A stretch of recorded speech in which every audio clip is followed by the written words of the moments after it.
puis la situation épidémiologique n'est toujours pas très rassurante en Belgique. On a atteint aujourd'hui notamment un taux record des tests positifs, Grégory. Oui, on a plus d'un Bruxellois sur 3 qui s'est fait tester a obtenu en fait un résultat positif lors de la dernière semaine. On est déjà à plus de 4000 cas quotidiens de Covid-19 contre 3000 la semaine dernière. Donc on voit vraiment que la hausse est très importante.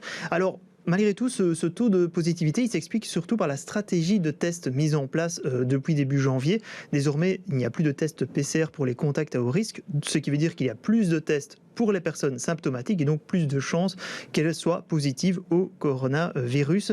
Alors cette hausse, elle se voit surtout chez les 20 à 39 ans, mais également chez les 10-19 ans depuis la semaine dernière et depuis la réouverture des écoles. Ce qui est assez logique. Mais alors cette hausse des contaminations, est-ce qu'elle se traduit en chiffres aussi dans les hôpitaux? Parce que c'était toujours la grande question avec Omicron. Mais voilà, et là pour le moment, la situation est un peu plus rassurante. Certes, il y a une légère hausse des admissions dans les hôpitaux, mais cela reste plus ou moins stable, on est autour de 5 à 6% d'augmentation. Et dans les soins intensifs, par contre, là, c'est même en légère baisse. On a toujours 1 lit sur 4 consacré aux patients Covid, comme la semaine dernière.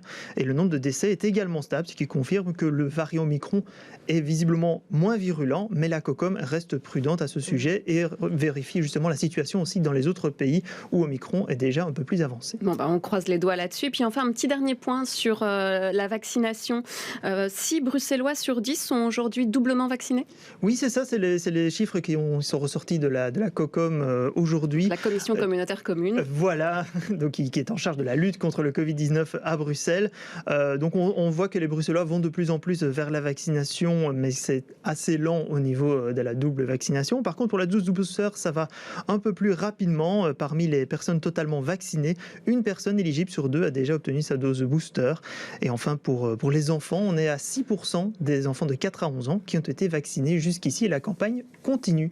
Eh bien, très bien. Merci beaucoup. 6% en tout cas. déjà dans la capitale pour les enfants. Voilà. C'est déjà pas mal, ouais.